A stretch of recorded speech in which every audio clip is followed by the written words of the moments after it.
Hello everyone. इस video में हम ट्रांसफ़र ऑफ प्रॉपर्टी एक्ट का सेक्शन 6 देखेंगे, जो कि कहता है क्या ट्रांसफ़र हो सकता है।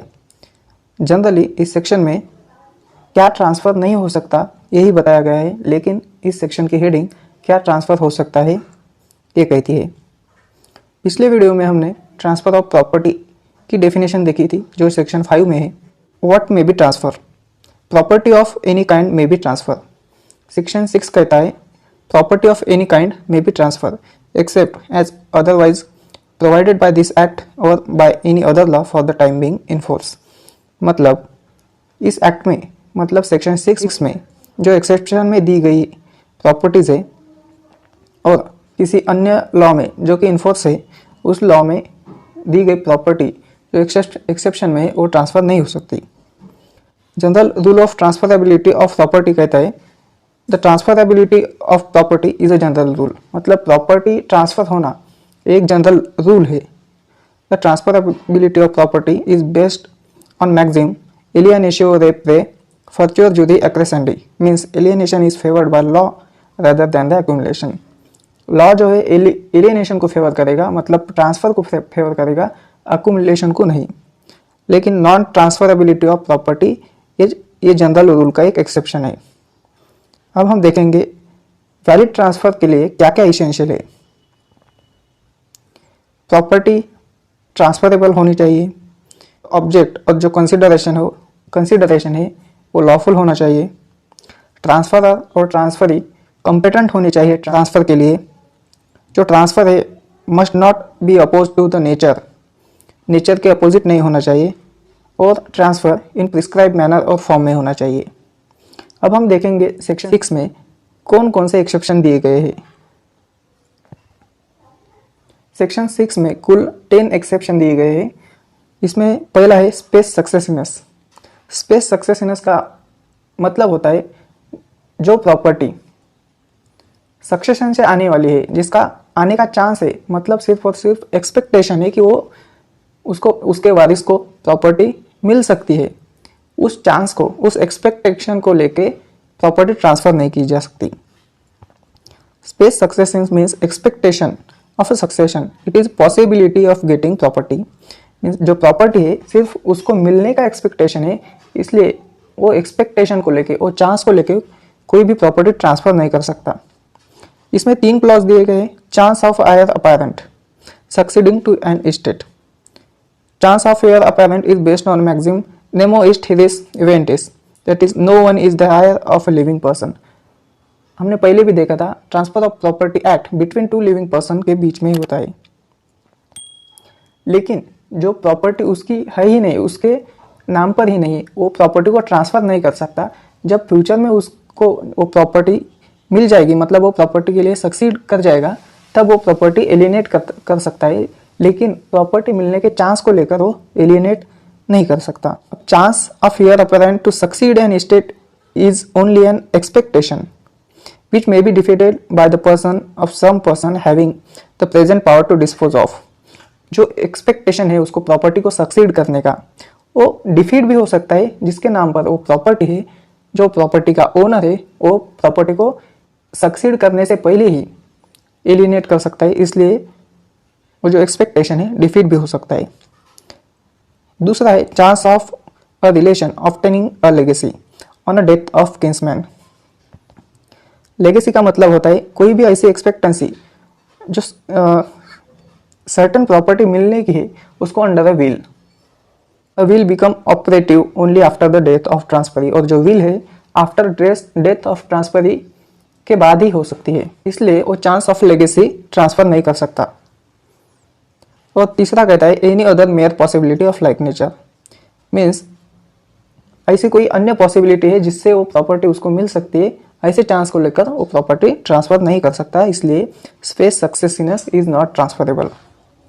दूसरा है right to re entry. Mere right to re entry for breach of condition subsequent cannot be transfer to any one except the owner of the property affected there be. मतलब अगर एक व्यक्ति ने बी को अपनी प्रॉपर्टी 5 ईयर के लिए lease पर दी है और उसमें एक कंडीशन लगाई है कि B will not dig a well on his lease land however मतलब उसके बाद बी जो है उस 5 साल के अंदर एक वेल डिग करता है उस लैंड पर। अब ए का ये राइट है कि वो on breach of that condition A will re enter on lease land. C है easement. Easement cannot be transferred apart from dominant heritage. Easement is a right attached to the property, it is no independent existence। Easement जो है वो dominant heritage के बिना transfer नहीं किया जा सकता। ईजमेंट वो प्रॉपर्टी को अटैच रहता है। ईजमेंट का कोई भी इंडिपेंडेंट एग्जिस्टेंस नहीं रहता। जब प्रॉपर्टी ट्रांसफर होगी तो उसके साथ साथ ही ईजमेंट भी ट्रांसफर होगा। Therefore, it cannot be detached from the dominant heritage and transferred separately। इसलिए जो ईजमेंट है वो प्रॉपर्टी से डिटैच नहीं किया जा सकता, अलग नहीं किया जा सकता, इसलिए ईजमेंट भी अलग से ट्रांसफर नहीं किया जा सकता। अब हेरिटेज दो प्रकार का होता है, एक होता है डोमिनेंट हेरिटेज और दूसरा होता है सर्विएंट हेरिटेज। डोमिनेंट हेरिटेज का मतलब द लैंड और tenement for whose beneficial enjoyment this right is exercise is known as a dominant heritage. मतलब ऐसी कोई लैंड और टीनमेंट जिसके बेनिफिशियल एंजॉयमेंट के लिए वो राइट एक्सरसाइज किया जा सकता है उसको कहते हैं डोमिनेंट हेरिटेज। और सर्विएंट हेरिटेज जो भी लैंड है और टीनमेंट है जिसके ऊपर वो राइट एक्सरसाइज किया जा रहा है उसको कहते हैं सर्विएंट हेरिटेज। डी है restricted interest. An interest in the property restricted in its enjoyment to the owner personally cannot be transferred by him। मतलब अगर एक व्यक्ति को कोई प्रॉपर्टी ट्रांसफर की है उस पर कुछ रिस्ट्रिक्शन लगाई गई है, फर्दर वो प्रॉपर्टी को ट्रांसफर नहीं कर सकता। मीन्स पर्सन राइट और interest which is only for his beneficial enjoyment can not be transfer by him. मतलब जिसे वो प्रॉपर्टी दी गई है लेकिन अंडर रिस्ट्रिक्शन वो प्रॉपर्टी को ट्रांसफर नहीं कर सकता। अब हम उसका एग्जाम्पल एक देखेंगे। A gives a land to B for his personal use only. A ने बी को एक लैंड दिए सिर्फ और सिर्फ उसके पर्सनल यूज के लिए। अब B cannot extend that use of land to any third person. B third person को प्रॉपर्टी यूज करने के लिए नहीं दे सकता क्योंकि उसका बी के लिए वहाँ पे एक रिस्ट्रिक्टेड इंटरेस्ट क्रिएट किया था। D right to future maintenance. Right to future maintenance 1929 के अमेंडमेंट से ऐड किया गया था। राइट टू फ्यूचर मेंटेनेंस का मतलब जो भी पेरेंट्स है, सन है या फिर वाइफ है जिसको मेंटेनेंस मिलता है वो फ्यूचर मेंटेनेंस को ट्रांसफर नहीं किया जा सकता। Right to future maintenance is for the personal benefit of the person to whom it is granted, therefore it cannot be transfer. मतलब राइट टू फ्यूचर मेंटेनेंस ये पर्सन के पर्सनल बेनिफिट के लिए होता है इसलिए ट्रांसफर नहीं किया जा सकता है। E right to sue. A mere right to sue can not be transfer. सिर्फ और सिर्फ राइट टू स्यू ये ट्रांसफर नहीं किया जा सकता। अब है F public office. A public office can not be transferred not the salary of public officer whether before और after it has become payable. जो पब्लिक ऑफिसर्स है वो ट्रांसफ़र नहीं किया जा सकता और पब्लिक ऑफिसर की सैलरी हो whether it become payable before और after has become payable transfer नहीं किया जा सकता। G stipend and pensions. Stipend allot to military, naval और air force, civil pensioners of the government and political pensions can not be transfer. मतलब जो military, naval और air force को मिलने वाली जो स्टाइपेंड है और सिविल पेंशनर्स को मिलने वाली जो पेंशन है या फिर गवर्नमेंट और पॉलिटिकल पेंशन है वो ट्रांसफ़र नहीं किया जा सकता। यह कहता है nature of interest, unlawful object और डिसक्वालिफिकेशन ऑफ ट्रांसफरी। ऐसा कोई भी ट्रांसफ़र नहीं होगा जो oppose to the nature of interest है। मतलब अपोज टू द नेचर है like air, water, space, sea, light, etc. These are given by the nature to be used by each individual on earth। ये जो environment के द्वारा दिए जाने वाले राइट है like air, water, ये जो हमें नेचर से मिलता है ये ट्रांसफ़र नहीं किया जा सकता। If anyone tries to transfer such thing, it would oppose to its nature। मतलब अगर कोई भी ऐसा ट्रांसफ़र करने का ट्राई करता है तो ये अपोज टू नेचर हो जाएगा। दूसरा है अनलॉफुल ऑब्जेक्ट और अनलॉफुल कंसिडरेशन के लिए ट्रांसफ़र नहीं किया जा सकता। Section 23 of Indian contract act कहता है अनलॉफुल ऑब्जेक्ट। अनलॉफुल ऑब्जेक्ट क्या क्या होता है? जो कि फॉरबिडन बाय लॉ है। It is of such a nature that if permitted it would defeat the provision of law.